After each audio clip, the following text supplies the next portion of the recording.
It is a fact that the study abroad in USA process doesn't end with you gaining admission to an institution in the United States of America. It goes beyond that. You have to go through a lot of steps, and one of the most important, or the penultimate point that you need to cross before you can achieve your dream of studying in the United States as an international student, is to pass the US visa interview and get approved in order to get your visa to travel to the United States. But this video assumes that you've been able to go through that step successfully and your visa has been approved. What are the next steps you have to take as an international student after the approval of your visa in order to come to the United States and study successfully as an F1 visa? So in this video, I'm going to give you some points that you need to do, some steps you need to take immediately after your visa has been approved in order for things to go smoothly for you in this particular transition. So the first one I'm going to talk about is to notify your school. So immediately your visa has been approved by a US consulate or a US consular in your country, immediately you get home, try as much as possible to reach out to your school, either through your coordinator or the International Student Services, and notify them about this good news. They will be very grateful to hear from you and know that they have one student they are expecting from whichever country you are coming from. This will also be important for the school to also make proper arrangements, such as pickup from the airport and other stuff.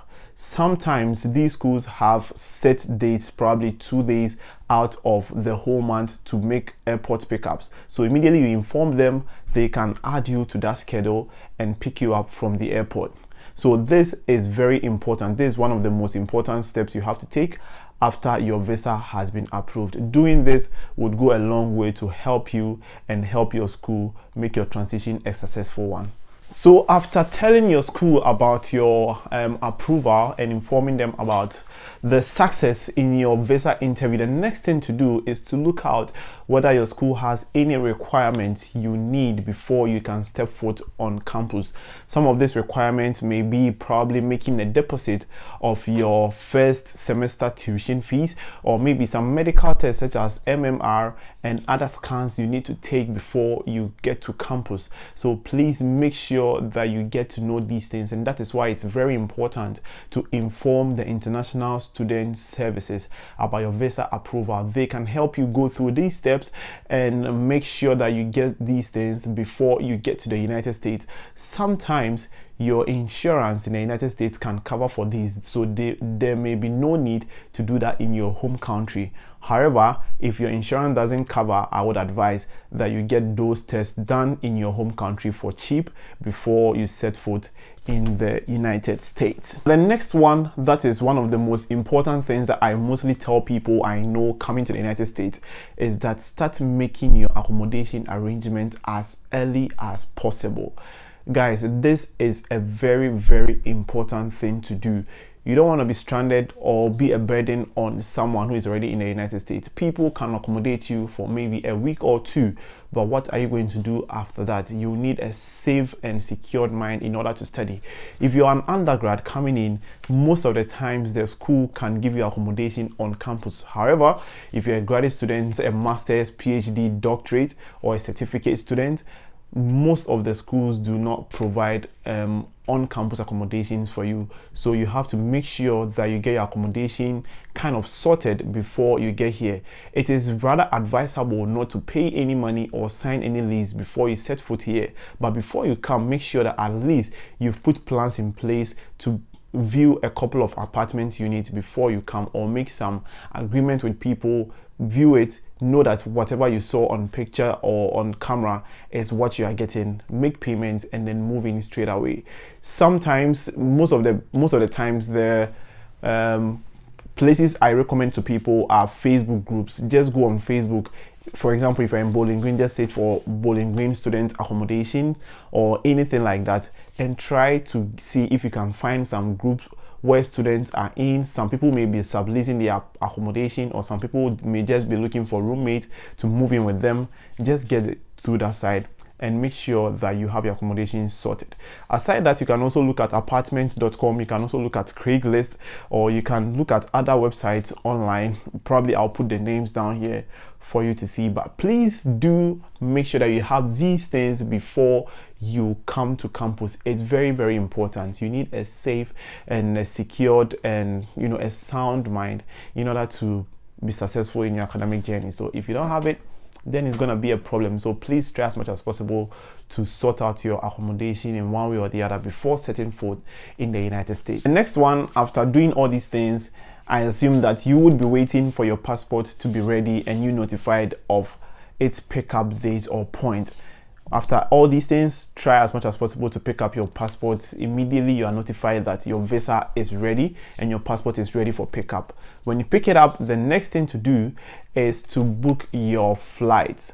Booking flights is very, very important. I mean, you cannot come here without booking flights. I mean, you can use the sea or you can drive or whatever you want to do, but I think flight is mostly the safe and secure option and the fastest route to get to the United States. And there are a lot of websites that you can use. You can use Skyscanner. Skyscanner is not really a booking site, but it narrows or it aggregates most of the booking websites and gives you like the various prices that all the websites are trying to give you or are trying to sell the ticket for. Or you can also go to the websites, the airlines website itself. You can also try Student Universe. You can try trip.com and a couple. There are a host of Expedia is also there, Kayak and other accommodation or flight services or like flight agents that you can book your flight with. Please try as much as possible book your flight. And when you are booking your flight, guys, one thing I've noticed is that people book the flight and just look out for the cheapest ones. Please look out for the number of luggages you are allowed, whether it's 2 or 1, how many check-in luggage you are allowed, and are you allowed a carry-on luggage? Are you allowed a small backpack or something? These are very important. And also look out for the transit times. I mean, if you are traveling and the transit time is 50 minutes or less than an hour, then you are going to be in some kind of trouble if there is a delay in your first flight. So please look out for these things before you book a flight so that you will not be stressed at any airport or at your point of entry or your port of entry, sorry. So please look out for these things before you book your flights.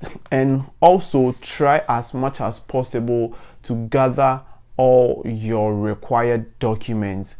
Every document most of the time what I tell people is that all the documents you went to the visa interview with, keep them in the same clear bag that you went to the interview with, or the file that you went to the interview with.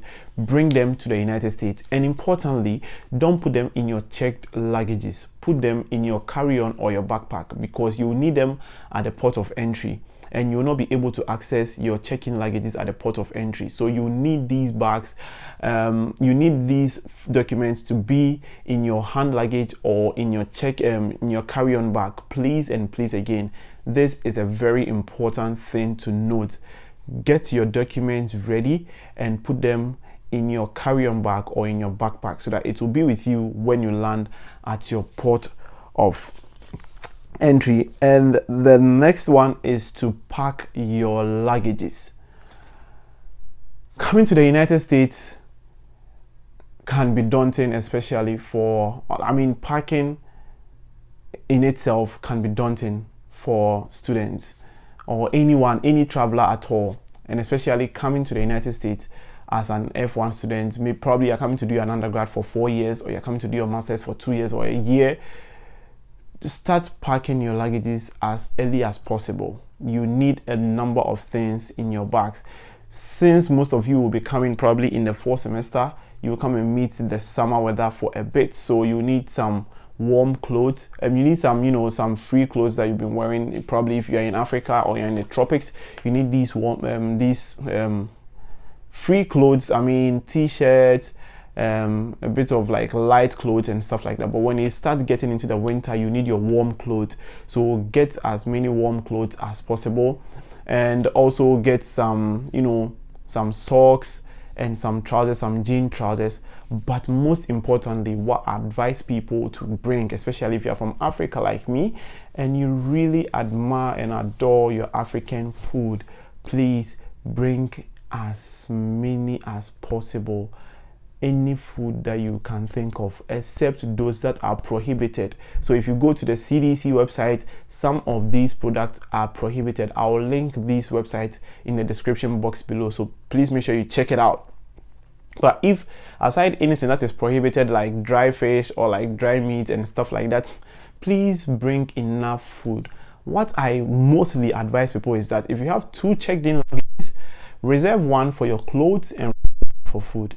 It is very, very, very important. I always tell people, you don't want to be coming here and be buying a tuber of yam for $21. Whilst, I mean, it's not easy to bring yam from Ghana, but I'm just making a comparison on the way you can bring things cheaper from Ghana or like wherever you are coming from in Africa and enjoy. Because in the beginning, making the transition from what you used to enjoy or what you are used to back home and then the kind of food we have here can be a bit difficult. So you would want to have your home food here whilst you try to assimilate a bit with the culture or like the food culture here. So please try as much as possible to bring enough food. And after you are done packing, as I said, you need try as much as possible to get a flight or a ticket that has 2 checked-in luggages, one for your clothing items, your shoes, your everything, and then one exclusively for food. Most of the time, these luggages has a weight limit of 23 kg. Please try as much as possible to do this and put some extra or excess stuff in your carry-on bag and your backpack, which are mostly like 12 kg or like 7 kg depending on the airline that you use. After these ones, you're ready to fly and come to the United States. Welcome to the land of opportunities, and welcome to the United States. Enjoy your stay here in the US. I'm so happy for you for taking this bold step to travel to another country to pursue your academic dreams. Welcome and make the most out of it. If this is your first time here joining me on this channel, my name is Kwesi Live. Please do well to subscribe to the channel, and if you're a returning subscriber, thank you so much for coming. Once again, you can reach me out on jakwafo@gmail.com, or you can reach me out on my social media handles at Kwesi_live. Have a wonderful time and bye bye.